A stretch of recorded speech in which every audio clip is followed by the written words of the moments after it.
Welcome to విధాత.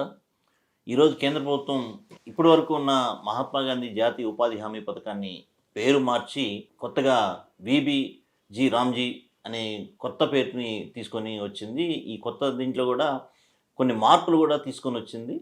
వాటన్నిటి గురించి సవివరంగా మాట్లాడటానికి మనతో ఉన్నారు ప్రొఫెసర్ కోదండరామ్ గారు.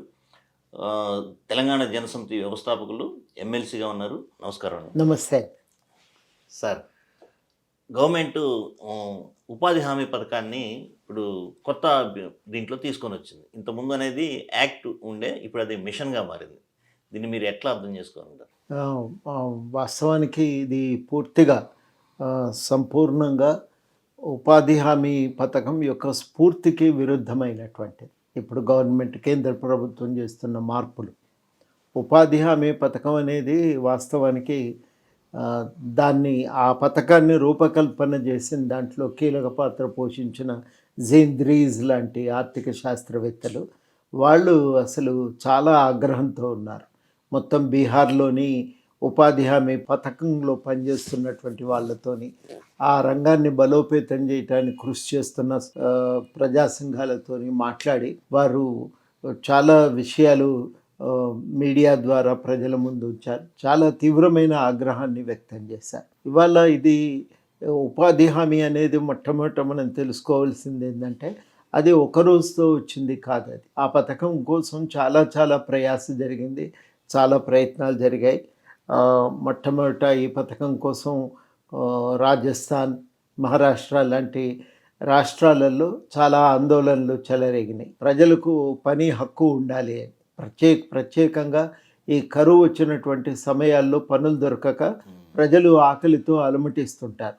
నేను మన రాష్ట్రంలో మెదక్, నిజామాబాద్ జిల్లాల్లో చూసిన ఈ పరిస్థితిని. మేము మెదక్ జిల్లాలో కంది ఒక గ్రామంలో మేము అప్పుడు మధ్యాహ్న భోజన పథకాన్ని నడిపించినాం. ఒక రొట్టె పప్పు. కామారెడ్డి జిల్లా, ప్రస్తుత కామారెడ్డి జిల్లా దగ్గర ఒక గ్రామంలో అన్నం పప్పు కార్యక్రమాన్ని ప్రారంభించినాం. ఆ కార్యక్రమానికి ఒకరోజు మేము దాన్ని నడుస్తున్న క్రమంలో దానికోసం ఎవరికి అన్నం పెట్టాలి అని నిర్ణయించుకుంటున్న సమయంలో కేశవరావు జాదవ్ గారు దానికి ముఖ్యమైనటువంటి నాయకత్వం వహిస్తున్నారు. ఆమె వచ్చి నాకు కూడా ఈ ఈ మధ్యాహ్న భోజనంలో రోజు నన్ను జోడించండి, నాకు కూడా భోజనం పెట్టండి అని అడిగింది. అడిగితే మేము నీవు కుదరది, మేము 15 ఏళ్ళ లోపు వాళ్ళకి 50 ఏళ్ళు దాటిన వాళ్ళకే పెట్టాలనుకుంటున్నాము, నువ్వు రావు దాంట్లోకి, నీకు ఇవ్వము అన్నారు. అంటే చాలాసేపు అడిగింది ఆమె.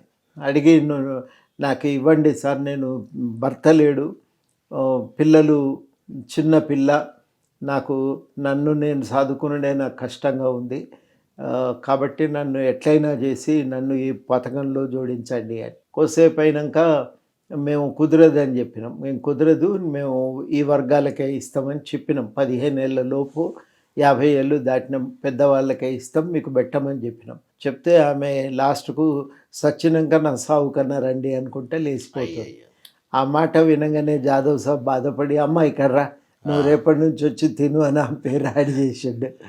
అది విన్నాక మాకు అనిపించింది అసలు ప్రజల్లో ఆకలి బాధ ఎంత తీవ్రంగా ఉంది అనేది. ఆ సమయంలో వాస్తవానికి 2004 ఎన్నికలప్పుడు నేను చాలా గ్రామాల్లో ప్రచారానికి తిరిగినాం. మేము అప్పుడు టీడీపీ సరళీకరణ విధానాలను గట్టిగా వ్యతిరేకిస్తున్నాం కాబట్టి ఆ విధానాలకు వ్యతిరేకంగా ప్రజలను సమీకరించాలనే ఉద్దేశంతో విస్తృతంగా ప్రచారం చేసినాం. ఏ గ్రామానికి పోయినా ప్రజలను, వాళ్లకు వస్తున్న ఆదాయం ఎంత, ఖర్చు ఎంత అని లెక్కలేస్తూ పోతున్నాం. అట్లా పోతుంటే ప్రతి గ్రామంలో కూడా మాకు అర్థమైంది చాలామంది తిండికి ఇబ్బంది పడుతున్నారని. ఒక గ్రామంలో ఒక యువకుని అన్ని విషయాలు అడిగిన తర్వాత, మరి ఇంకా నువ్వు సినిమా ఖర్చులకు దానికి నీకేం ఉండయా అని అన్నాడు. ఇంకా సినిమా ఖర్చులు ఎక్కడి సార్, ఈ తిండికే తిప్పలవుతుంటా అంటే అని అన్నాడు. అట్లా ఇంకో గ్రామం పోతే తిండికి ఇబ్బంది అవుతుందని ఎవరన్నా చెప్తారా సార్, ఇవాళ తీవ్రమైన సమస్య అని.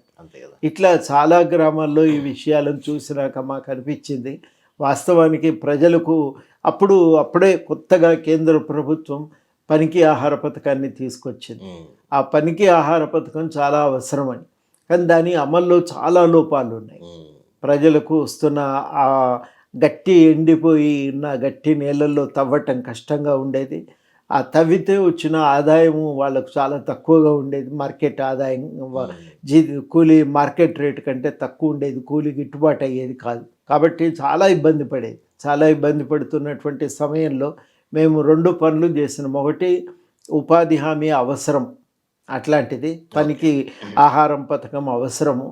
కాకపోతే ఏంటంటే పనికి ఆహారం పథకాన్ని అమలు చేసేటప్పుడు కనీస వేతనాలు దక్కేటట్టు చూడాలి. అక్కడ ఉన్న నేల స్వభావాన్ని బట్టి పని పరిస్థితులను బట్టి మీరు జీతభత్యాలు నిర్ణయించాలి తప్ప రాష్ట్ర స్థాయిలో మీరు ఇప్పుడు అనుసరిస్తున్న పద్ధతులను పాటిస్తే ప్రజలకు సరి అయినటువంటి ఆదాయం రాదు. ఈ స్కీమే లేకపోతే ప్రజలకు మాత్రం తిండికి చాలా ఇబ్బంది అవుతుంది అని ఇవన్నీ మేము అడుగుతున్నాము. కానీ అప్పటికే ఇంకా అంతకంటే బలమైనటువంటి ఉద్యమం ఒకటి మహారాష్ట్రలో ఉంది, రాజస్థాన్లో ఉంది. అక్కడ అడుగుతున్నారు వాళ్ళు, ఉపాధి హామీ కావాలి, పనిని ఒక హక్కుగా కల్పించాలనే ఉద్యమం ఒకటి కొనసాగుతుంది.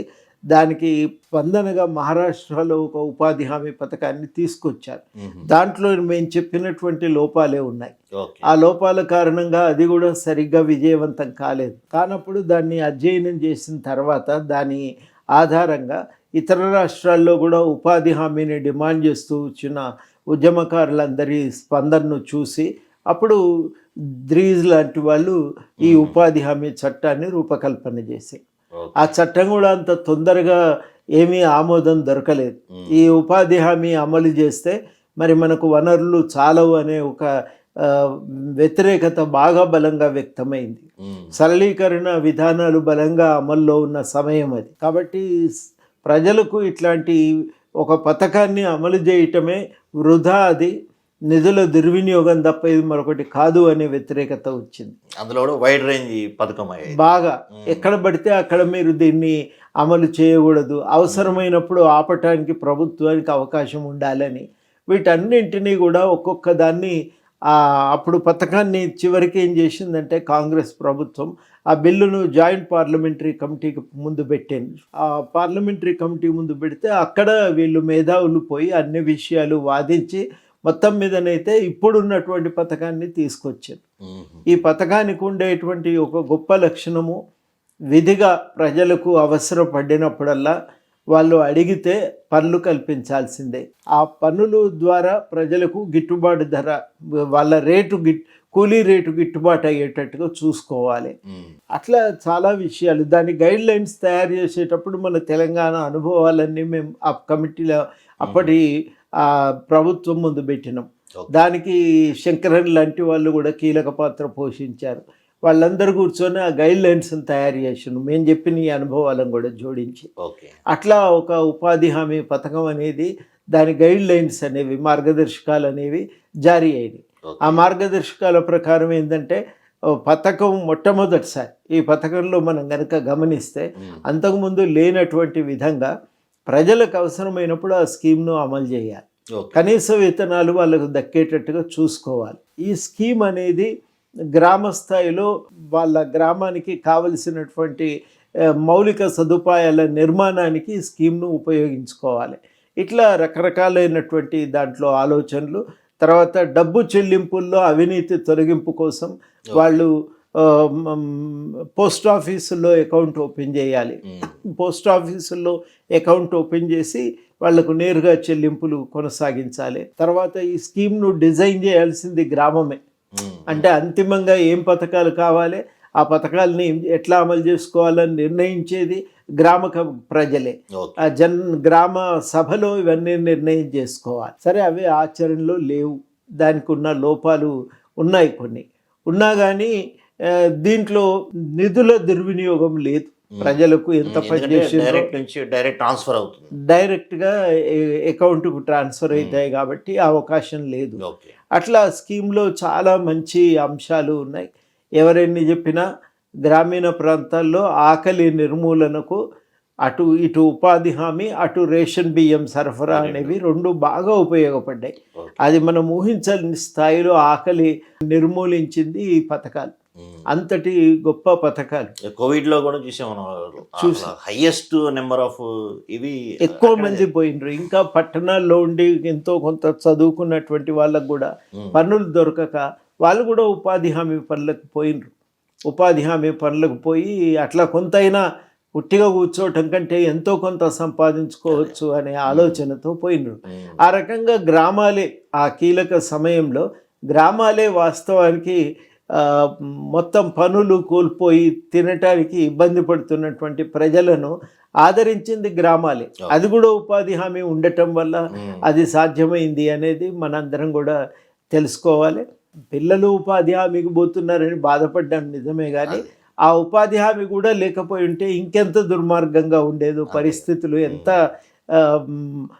ఇబ్బందికరంగా ఉండేవో మనము ఊహించుకోవటం కూడా ఇలా కష్టం. అని అంతటి తీవ్రమైన పరిస్థితుల్లో కూడా ఆదుకున్నది. తర్వాత ఏంటంటే ఎంతసేపటికి దీన్ని బలహీనపరచాలనే ప్రయత్నం మోదీ ప్రభుత్వము వచ్చిన తర్వాత నుంచి మొదలైంది. రకరకాల పద్ధతుల్లో దాన్ని బలహీనపరచాలి. మొత్తానికి స్టేట్స్కు ఫండ్ను సకాలంలో విడుదల చేయకపోవటము, ఆ మొత్తం పనుల్లో 90% కేంద్రం భరించాలి, 10% రాష్ట్రాలు, ఆ కేంద్రం ఇచ్చే ఫండ్ను తగ్గించాలనే ప్రయత్నం, ఇవన్నీ మనం చూస్తాం. ఇప్పుడు 40% పెంచేశారు రాష్ట్రాల. కరెక్ట్. ఇప్పుడు ఏం చేసిండ్రంటే ఆ స్కీమ్, ఒరిజినల్ స్కీమ్ అనేది ప్రజల అవసరాలకు పట్టి, ప్రజల డిమాండ్ను బట్టి ఆ పథకాన్ని అమలు చేయాలి. ఓకే, ఇది ప్రధానమైనటువంటి లక్ష్యము. ఉపాధిని కల్పించటము, ప్రజల్లో ఉన్న వాళ్ళ దారిద్ర్య నిర్మూలన కోసం దాన్ని ఒక పథకంగా ఉపయోగించటం, అది అప్పట్లో వాళ్ళు ఎంచుకున్నటువంటి కీలకమైన లక్ష్యం. ఇవాళ జరుగుతున్నది వేరు. మనం కనుక గమనిస్తే ఈ ఎట్లయినా చేసి ఈ స్కీమ్ను తొలగించాలన్నదే ఇవాళ కేంద్ర ప్రభుత్వానికి ఉన్న ఆలోచన. ఆ ఆలోచన ప్రకారము వాళ్ళు మెల్లమెల్లగా స్కీమ్ను బలహీనపరుస్తూ వచ్చారు. దాన్ని ఇప్పుడు ఇవాళ జరుగుతున్నది ఏంటంటే ఈ స్కీము పేరు ఒకటి మార్చారు. అందరికీ కూడా పేరు మార్చినము అని విషయం మీదే దృష్టి పోతుంది. అసలు విషయాలు చాలా ఉన్నాయి. ఆ అసలు విషయాలు దృష్టికి రాకుండా వాళ్ళు జాగ్రత్త పడటానికి పేరును ప్రధానంగా ఒక మన దృష్టిని మళ్లించటానికి దాన్ని కీలకమైన ఒక సాధనంగా ఉపయోగించుకున్నారు. అది జరిగినటువంటి వాస్తవం. జీ రామ్జీ అని పెట్టిండ్రు. పెట్టడం వెనకాల ఉద్దేశం ఏంటంటే మన దృష్టి అంతా దానికి పరిమితం.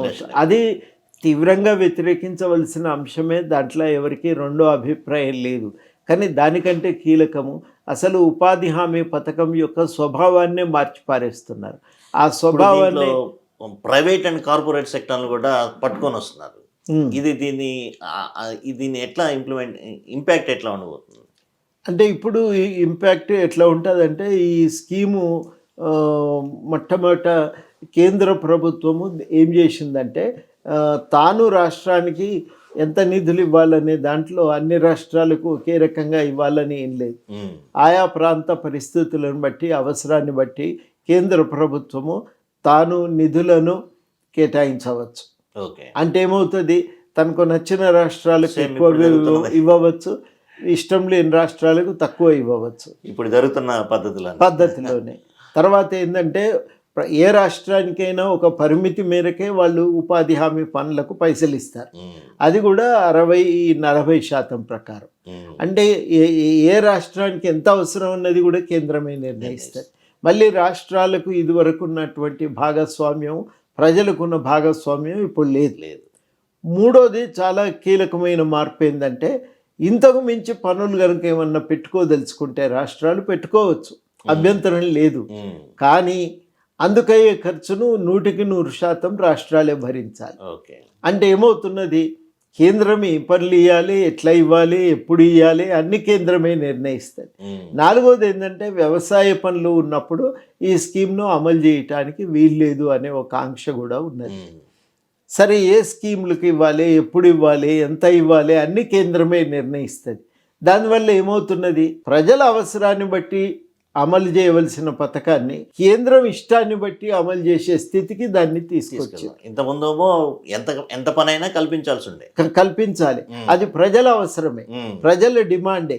ప్రజల డిమాండ్ను బట్టి కల్పించాల్సిన దాన్ని ఇప్పుడు కేంద్ర ప్రభుత్వం యొక్క ఇష్టం ప్రకారం, కేంద్ర ప్రభుత్వం యొక్క అవసరం బట్టి అవసరాన్ని బట్టి నిధులను బట్టి వాళ్ళు స్కీమ్ను అమలు చేస్తారు. అది ఇవాళ వస్తున్నటువంటి మౌలికమైన మార్పు. ఈ మార్పులు రాష్ట్ర ప్రభుత్వాలకు ఇదివరకు ఉన్నటువంటి భాగస్వామ్యం ఇప్పుడు లేదు. ఇది చాలా కీలకం. ప్రజలకు కూడా దీంట్లో భాగస్వామ్యం లేదు. ఇప్పుడు నాకు ఇది కావాలి, ఈ టైంకి కావాలి, నేను ఈ పనులు చేసుకుంటాం మా గ్రామాభివృద్ధి కోసం అని అడగటానికి వీల్లేదు. అది ఆ క్లాసే పోయింది. ఇప్పుడు ప్రజలకు ఇప్పుడు భాగస్వామ్యం కూడా తగ్గుతున్నది.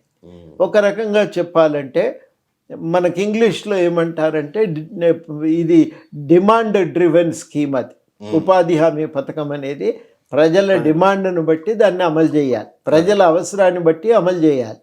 అక్కడి నుంచి దాన్ని ఏం చేసిందంటే ప్రభుత్వ ఇష్టం ప్రకారం అమలు చేస్తుంది అని, తనకిష్టం ఉంటే అమలు చేస్తుంది, లేకపోతే లేదు అని ఆ రకంగా దాన్ని స్కీమ్ యొక్క స్వభావాన్ని మార్చింది. ఇప్పుడు మనకేం చెప్తున్నారంటే మేము 100 కాదు 125 రోజుల పని ఇస్తామంటున్నారు. అసలు నిధులకే మంజూరు చేయనప్పుడు 125 రోజులు మీరు ఇస్తారని గ్యారంటీ ఏముంది? ఇప్పుడు దానికి అవకాశమే లేదు. ఇక 125 అనేది కేవలం దృష్టి మళ్లించటానికి వాడుకుంటున్న ఎత్తుగడ తప్ప అది చిత్తశుద్ధితో అమలు చేయటానికి చేస్తున్న ప్రయత్నం అయితే కాదు అనేది మనకు తెలుస్తున్నది, అర్థమవుతున్నది. సార్, ఇప్పుడు ఈ బిల్లులో ప్రైవేట్ రంగాన్ని కార్పొరేట్ని తీసుకొస్తున్నానని అనుకున్నాం. ఇది నేరుగా అసలు అంటే ఎంత దూరం దాకా ఈ ప్రమాదం వెళ్ళే అవకాశం ఉంటుంది అంటారు? అది నేను కూడా ఇంకా పూర్తిగా బిల్లు కాపీ దొరకలేదు. ఈ స్థూలమైన అంశాలు చూసిన మీరు అన్నట్టుగా ప్రైవేట్ రంగం కార్పొరేట్ రంగం కూడా ఉపయోగించుకోవచ్చు అంటే మరి ఏ మేరకు అది వాళ్ళ భాగస్వామ్యాన్ని పెంచుతారు, వాళ్ళ దయాదాక్షిణ్యాలకు వదిలేస్తారు అనేది కూడా నేను ఇంకా కొంత అధ్యయనం చేయవలసి ఉంది. దాన్ని కూడా ఏంటంటే వాళ్ళ స్కిల్ ని డెవలప్ చేసి వీళ్ళని వాడుకొని కొంతకాలం ట్రైన్ చేసిన తర్వాత ఇక వాళ్ళ పని అయిపోయిన తర్వాత వదిలేస్తారు అనేది ఒక వాదన ఒకటి ఉంటుంది. ఇప్పుడు వాళ్ళకి ఏవైనా స్థానికంగా అవసరమైన పనులకు ఉపాధి హామీని లింక్ చేస్తారనుకుంటా.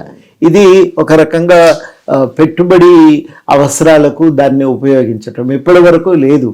గ్రామీణ ప్రజల అవసరాలకు కావలసిన మౌలిక సదుపాయాల కల్పనే ప్రధాన అంశంగా ఉండేది. ఇప్పుడు ఏమవుతుందంటే ఆ పెట్టుబడికి కావలసిన పనులు చేసి పెట్టడం. ఇప్పుడు రేపు ఛత్తీస్గఢ్ లాంటి రాష్ట్రంలో విపరీతమైన మైనింగ్ కు అవకాశం ఇస్తారు.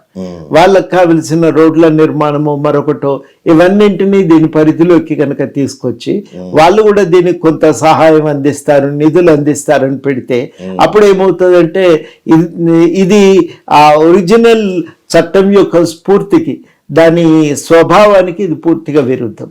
ఒరిజినల్ గా ఏంటంటే ఇది ఎట్టి పరిస్థితుల్లో వ్యవసాయ పనులకు రైతుల కూలీలను అనుమతించకూడదు అని నిర్ణయించుకున్నారు.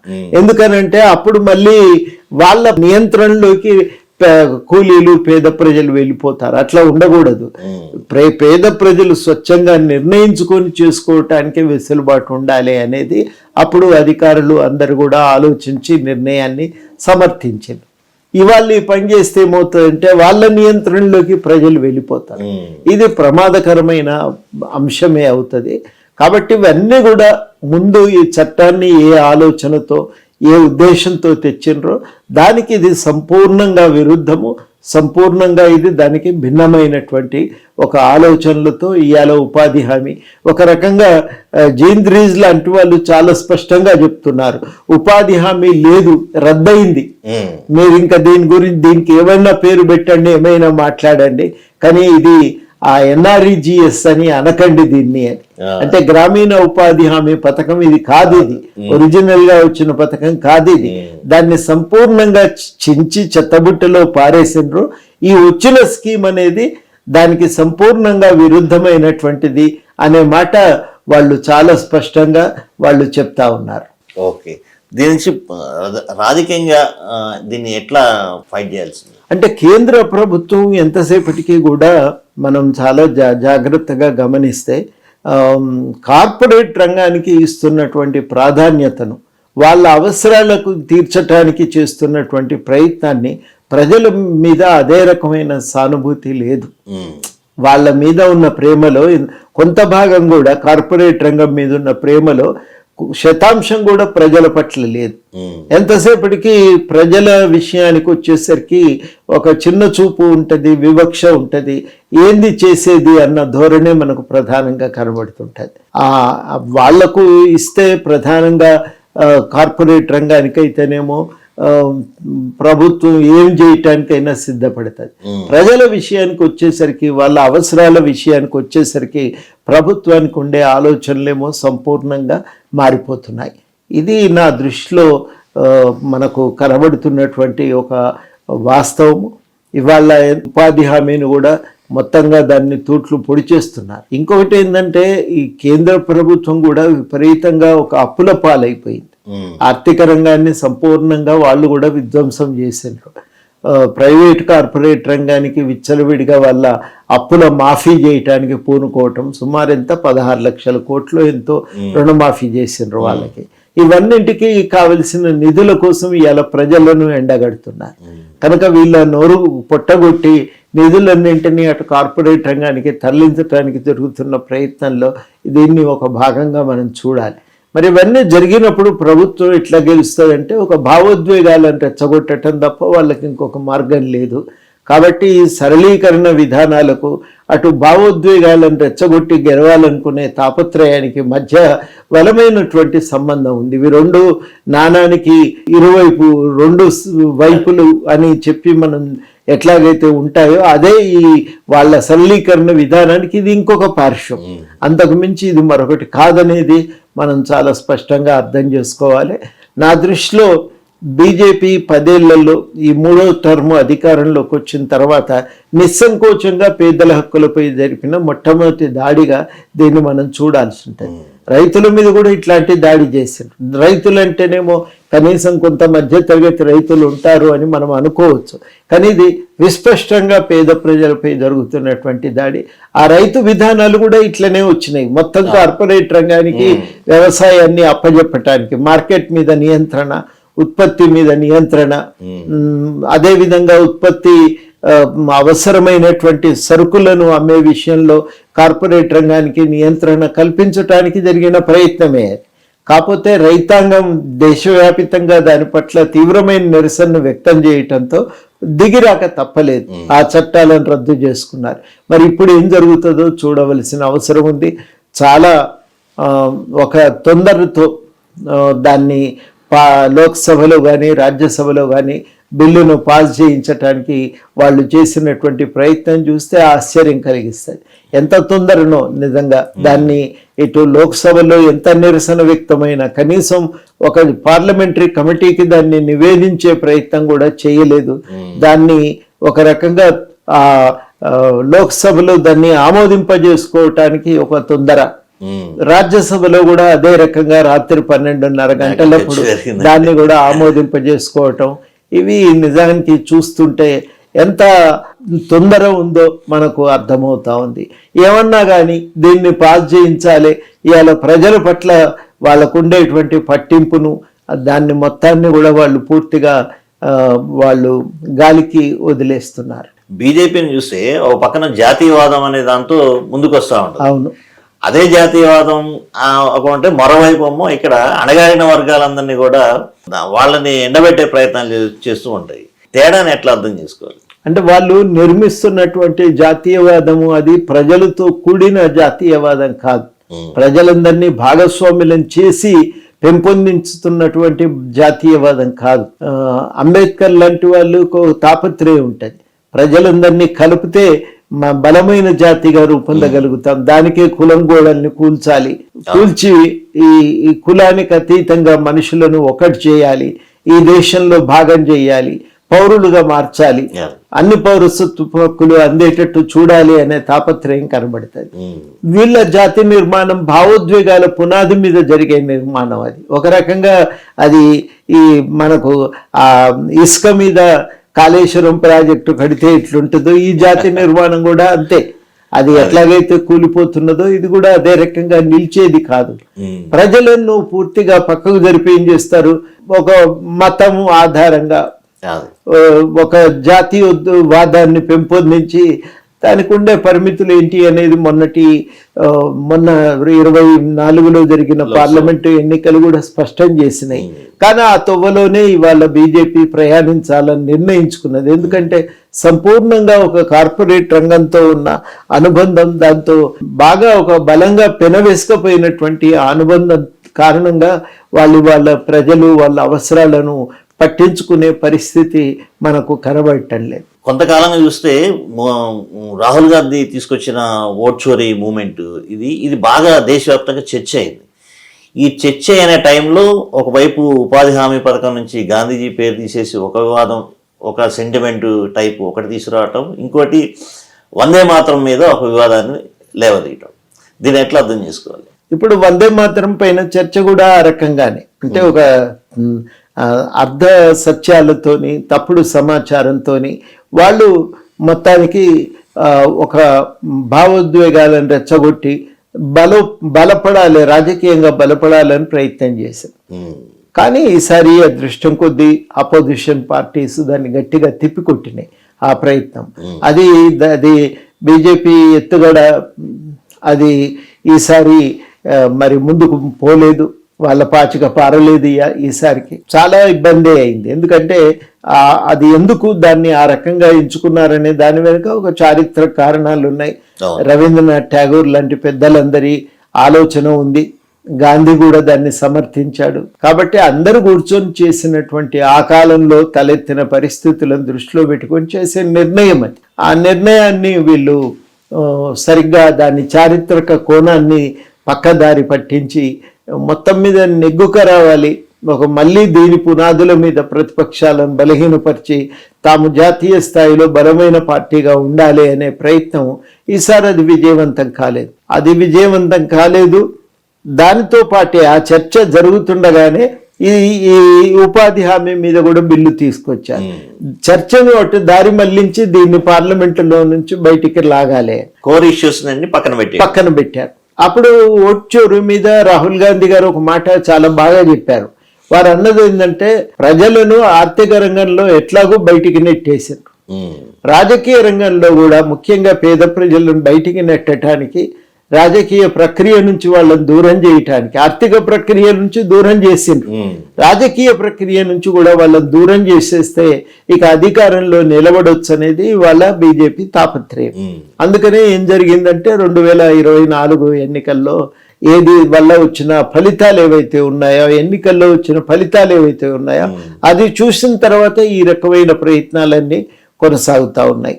అంటే ప్రజలను ఓటర్ల లిస్టులోంచి తీసేయటము, వాళ్లకున్న పౌరసత్వాన్ని లేకుండా చేయటము, వాళ్ళు పౌరులు కాదనే విధంగా పౌరులుగా వాళ్ళను దేశ పౌరులుగా వాళ్ళకున్న గుర్తింపును రద్దు చేయటము, ఇవన్నీ మనకు కనబడతా ఉన్నాయి. ఈ కనబడుతున్నప్పుడు ఇది ఎందుకు జరుగుతుంది అంటే ఆర్థిక రంగంలో లేరు, ఇక్కడ కూడా నెట్టేసినట్టయితే తమ ఆధిపత్యం నిలబెట్టుకోవచ్చు అనేది వాళ్ళ తాపత్రయము. కానీ వాళ్ళ వాస్తవానికి అప్పుడు రాహుల్ గాంధీ గారు ఒక మాట ఏమన్నారంటే, ఇది కేవలము ఆర్థిక రంగంలో బయటికి నెట్టేసిండ్రు, రాజకీయ రంగంలో కూడా మొత్తంగానే స్థానాన్ని, ఒక పౌరసత్వ హక్కులను రద్దు చేసి ప్రజలకు కూడా స్థానం లేకుండా చేయాలనే తాపత్రయం, ఇది ప్రయత్నం తప్ప మరొకటి కాదు అనేది ఆయన చాలా స్పష్టంగా చెప్తా ఉన్నారు. ఇవాళ తమ మాటను ఇంకా బలంగా వినిపించడానికి ఉపాధి హామీ పథకం విషయంలో జరిగిన మార్పులు ఇవన్నీ కూడా మనకు ఉపయోగపడతాయి. కాబట్టి ఇప్పుడు ప్రతిపక్షం మీద ఒక బాధ్యత పెరిగింది. ఎంత విస్తృతంగా, ఎంత బలంగా జరుగుతున్న ఈ ప్రయత్నాలను ప్రజల దాకా తీసుకువెళ్ళగలరు, ప్రజలను సమీకరించి కేంద్రం చేస్తున్న ఈ ప్రయత్నాలకు వ్యతిరేకంగా నిలబెట్టగలరు అనేది ఇవాళ చాలా కీలకమైన ప్రశ్న. బీజేపీ వేస్తున్న ఈ ఎత్తుగడలు అంత తొందరగా అవి బలహీనమైపోతాయి, కుప్పగూలిపోతాయి. అది వాళ్ళ ప్రతిపక్షాల మీద ఉన్నటువంటి బాధ్యత. ఇప్పుడు ఆఖరిగా అత్యంత దారుణమైన ప్రభావానికి గురి అయ్యేది ఇప్పుడు ఈ బడుగు బలహీన వర్గాలు, ఉపాధి హామీ. ఈ నేపథ్యంలో ఆ ప్రజానీకానికి మీరు ఏం చెప్పదలుచుకున్నారు? నేను చెప్పేది ఏంటంటే, ఉపాధి హక్కు అనేది చాలా కీలకమైన హక్కు. ఆ హక్కును రక్షించుకోవటం ఇవాళ గ్రామీణ స్థాయిలో ఆకలి నిర్మూలనకు కానీ, దారిద్ర్య నిర్మూలనకు కానీ చాలా చాలా అవసరం. ఆ హక్కు ఎంత బలంగా కాపాడుకోగలిగితే ప్రజలకు అంత మేలు జరుగుతుంది. నిజానికి ఇవాళ కూడా పూర్తిగా 100 రోజుల ఉపాధియే దొరకట్లేదు. ఆ 100 రోజుల ఉపాధిని కల్పించవలసిన అవసరము ఉంది. రెండవది వాళ్ళ ప్రజలకి వాళ్ళు అనుకున్న స్థాయిలో కూలీ కూడా గిట్టుబాటు కావటం లేదు. ఏది ఏమైనప్పటికీ కూడా ఈ ఉపాధి హామీ అనేది ప్రజలకు మార్కెట్లో న్యాయమైన కూలీ అడగటానికి కావలసిన శక్తినిచ్చింది, వాళ్లకు ఒక గొంతునిచ్చింది గ్రామాల్లో. కాబట్టి తప్పనిసరిగా ఇది ఒక కీలకమైనటువంటి పథకమే ఇది. ఈ పథకాన్ని మరి ఖచ్చితంగా ఇవాళ దాన్ని మనం కాపాడుకోవటం అయితే చాలా చాలా అవసరమే. ఇవాళ వాస్తవానికి మనం ఒక 2 పరిణామాలు మనం దృష్టి పెట్టట్లేదు, కానీ జాగ్రత్తగా గమనిస్తే అసమానతలను పెరిగిపోతున్నాయి. ఇవి అనేకమైన అధ్యయనాలు దీన్ని తేల్చి చెప్తున్నాయి. పట్టణాలకు గ్రామాలకు మధ్యన, పేదలకు ధనికులకు మధ్య ఉన్న అంతరాలు పెరిగిపోతున్నాయి. ఈ అంతరాలు పెరిగిపోతున్నది ఒక పరిణామం. రెండో పరిణామం ఏంటంటే వ్యవసాయ రంగంలో ఉత్పత్తి ఖర్చులు ఎంత పెరుగుతున్నాయో దానికి వాళ్లకు పంట ధరలు అంతగా తగ్గిపోతున్నాయి. అంటే పంట ధరలు తగ్గుతున్నాయి, ఉత్పత్తి మీద పెట్టుబడి ఏమో పెరిగిపోతున్నాయి, దానివల్ల మిగులు ఉండట్లేదు. ఆ నేపథ్యంలో ఇవాళ వాస్తవానికి ఉపాధి హామీ అనేది చాలా కీలకం. ఆ కీలక సమయంలో ఇవాళ ఉపాధి హామీ కూడా రద్దవుతున్నది అని అంటే ఇది చాలా మంది పేద ప్రజల నోట్లో మట్టి కొట్టినట్టే తప్ప ఇది మరొకటి కాదు. ఈ విషయాన్ని మనం దృష్టిలో పెట్టుకొని ఉపాధి హామీని కాపాడుకునే ప్రయత్నం చేస్తూనే అక్కడికే పరిమితం కాకుండా ప్రజలకు రాజ్యాంగం కల్పించిన ఇతర అన్ని హక్కులను కూడా దక్కించుకునే ప్రయత్నం చేయాలి. పెరుగుతున్న పెట్టుబడికి అనుగుణంగా రైతులకు న్యాయసమ్మతమైన గిట్టుబాటు ధరలు సాధించుకునే ప్రయత్నం చేయాలి.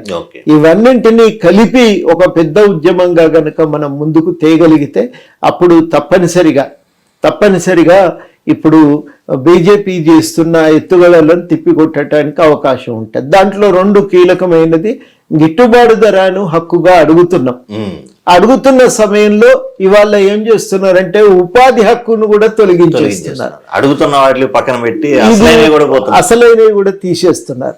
అంటే ఇటు ఉపాధి హక్కును కాపాడుకుంటూనే ఇవాళ అవతల గిట్టుబాటు ధరను కూడా మనం ఒక హక్కుగా అడగటం అనేది చాలా చాలా కీలకం. ఈ ఉపాధి హక్కును కూడా మనం సాధించుకోవటానికి చాలా ఉపాధి హక్కుతో పాటు గిట్టుబాటు ధరను కూడా ఒక హక్కుగా సాధించుకోవటం ఇవాళటి అవసరం.